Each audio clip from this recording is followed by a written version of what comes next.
एक चोर था, ध्यान दीजिएगा।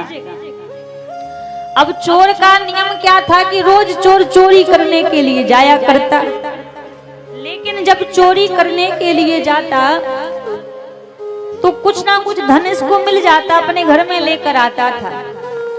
अब एक दिन जब ये चोरी करने के लिए गया तो इसको चोरी करने में कुछ भी नहीं मिला।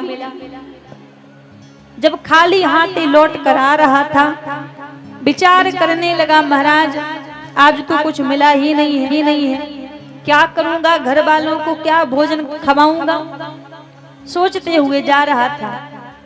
उसी समय क्या हुआ, रास्ते में एक मंदिर दिखाई दिया। मंदिर किसका? शिव जी का। अब सोचने लगा, महाराज क्यों ना मंदिर में ही जाता हूँ, थोड़ा बहुत कुछ ना कुछ तो मंदिर में मिल जाएगा, उसी को ले आऊंगा, कम से कम कुछ सामग्री तो मंदिर में मिलेगी ही। अब सोचो, जब भी जाता राधा कृष्ण के मंदिर में जाता तो थोड़ा बहुत कुछ धन मिल ही जाता। किसके मंदिर में जा रहा है? भोलेनाथ के। अब भोलेनाथ के मंदिर में क्या मिलेगा? भोलेनाथ तो खुद ही आप बसे वीराने में, जो खुद खुले में बैठे हैं, वो क्या उनके मंदिर में क्या मिलेगा? अब फिर भी चला गया मंदिर में। अब जैसी मंदिर में गया तो मंदिर में चारों तरफ देखा, कुछ भी नहीं दिखा। ऊपर की ओर देखा तो एक नया नया घंटा टंगा हुआ था। किसी भक्त की मनोकामना पूरी कर दी होगी महादेव ने, तो उसने घंटा चढ़ाया था भगवान को, तो महादेव के मंदिर में घंटा चढ़ा हुआ था। अब सोचने लगा, क्यों ना इसी घंटे को उतार लेता हूँ, इसी को ले जाऊंगा, बेच के 1-2 दिन के भोजन की व्यवस्था तो हो ही जाएगी। अब घंटा ऊपर पे टंगा था, बड़ी प्रयास किया इसने उस घंटे को उतारने का, लेकिन वो उतर ही रहा, क्योंकि ऊंचे पर टंगा था। आसपास में देखा, कोई वस्तु भी ना दिखे कि जिसपे खड़े होकर घंटा उतार। अब सोचने लगा, कैसे घंटा उतारूं, कैसे घंटा उतारूं। फिर मन में सोचने लगा, अरे है तो ये पत्थर की मूर्ति, सच के थोड़ी ना भगवान है। तो जो शिव जी की शिवलिंग थी, उस शिवलिंग पर खड़ा हो गया और उसी पर खड़ा होकर घंटा उतार लिया। अब जैसी घंटा उतार लिया, लेके जाने लगा, पीछे से आवाज आई, वत्स मैं तुमसे प्रसन्न हूँ, वरदान मांगो। पलट कर देखा तो साक्षात भूत भावन भगवान शंकर खड़े हुए थे। डर गया, घबराने लगा। भगवान बोले, मैं तुझसे प्रसन्न हूँ, मैंने तेरे जैसा भक्त आज तक नहीं देखा। क्यों? कोई मेरे ऊपर दूध चढ़ाता है, कोई जल चढ़ाता है, कोई बेलपत्र चढ़ाता है, कोई पुष्प चढ़ाता है, पर तू कितना बड़ा भक्त है, तू खुद ही चढ़ गया, खुद को ही मेरे समर्पित कर गया। मैं तो तुझसे बड़ा प्रसन्न हूँ, तू मांग, तुझे क्या चाहिए? डरने लगा, डर डर के बोला, महाराज ये जो हाथ में घंटा है, इसी को ले जाऊं बस। भगवान बोले, ले जाओ, लेकिन मैं इस घंटे में वरदान देता हूँ कि तुम जो भी मांगोगे और एक बार इस घंटे को बजाओगे, जो भी मांगोगे तो तुरंत वो प्रकट हो जाएगा, वो वस्तु तुम्हें मिल जाएगी। अब तो प्रसन्न हो गया कि मांगना नहीं पड़ा और सब कुछ मिल गया, जाने लगा। भगवान बोले, अरे पूरी बात तो सुन लो पहले। जब तुम इस घंटे को बजाओगे और जो भी तुम मांगोगे तुम्हें तुरंत मिल जाएगा, लेकिन तुम्हारे पड़ोसी को दुगना मिलेगा। अब तुम्हारा जीवन में कभी बजाऊंगा ही नहीं, घंटा मुझे मिला, वरदान मुझे मिला और पड़ोसी को दुगना मिले। अपने घर गया, पत्नी से कहा, इसको ऐसे छिपा के रख दो कि कभी ढूंढने पर भी ना मिले। पत्नी ने छिपा कर रख दिया। अब चोरी करना बंद कर दिया, क्योंकि भगवान के दर्शन हो गए थे। परदेश चला गया धन कमाने। अब धन कमाने गया, क्या हुआ, एक दिन घर में कुछ भोजन पाने के लिए कुछ भी नहीं था। 2 छोटे छोटे बच्चे भूखे प्यासे, पत्नी परेशान, क्या करूं क्या करूं। पत्नी को याद आई कि स्वामी ने एक बार वो घंटा ला के दिया था, क्यों ना उसी को मैं बेच देती हूँ, कुछ ना कुछ तो उससे मिल ही जाएगा मुझे।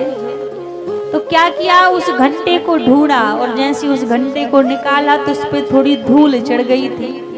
अब उस घंटे की धूल साफ कर रही थी और मन ही मन विचार कर रही थी कि घंटे को बेचूंगी तो कम से कम 2-3 दिन की राशन पानी की व्यवस्था हो जाएगी। इतने में गलती से वो घंटा बज गया। अब जैसी घंटा बज गया तो राशन पानी सामने प्रकट हो गया। अब सोचने लगी ये क्या चमत्कार है, कहाँ से आया, किसने दिया। चारों तरफ देखा कोई नहीं। फिर विचार किया हो ना हो, मुझे लगता है कि ये घंटा चमत्कारी है। अब तो घंटे को बजाती और जो चीज चाहिए होती सब तुरंत मंगा लेती। धीरे धीरे इसने अपना बड़ा महल बना लिया, गाड़ी घोड़ा सब इसके घर में हो गए। अब घर में कह रही है असली माया संपत्ति तो घर में रखी है और मेरे पति बेचारे दर दर भटक रहे हैं। अब कुछ दिन बाद जब वो इसका पति लौट कर आया तो देखा जहां एक टूटा फूटा सा छोटा सा घर बना था आज वहां महल बना हुआ है।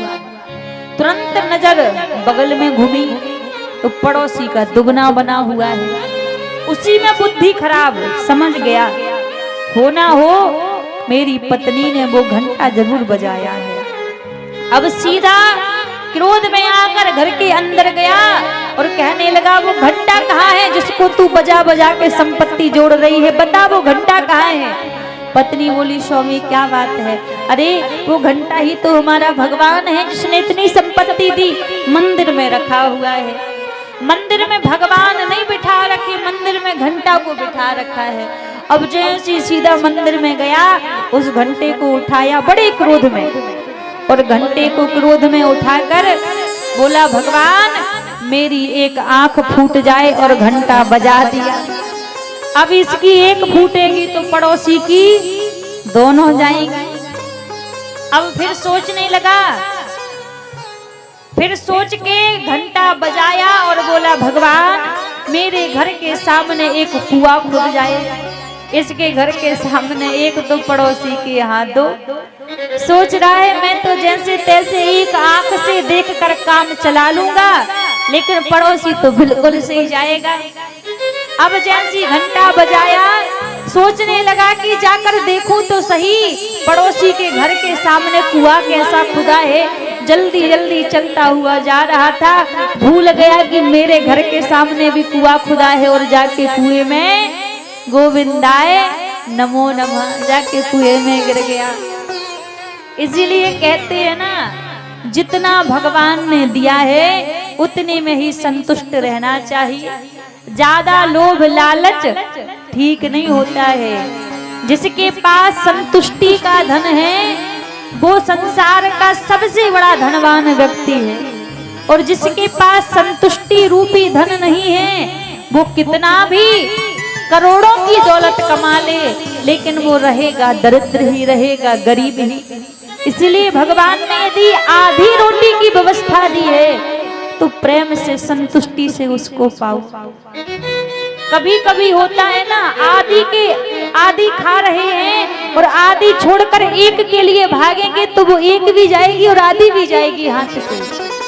इसलिए भगवान की प्रसन्नता में प्रसन्न रहना चाहिए। यही आज के समय में व्यक्ति के दुख का कारण बना हुआ है।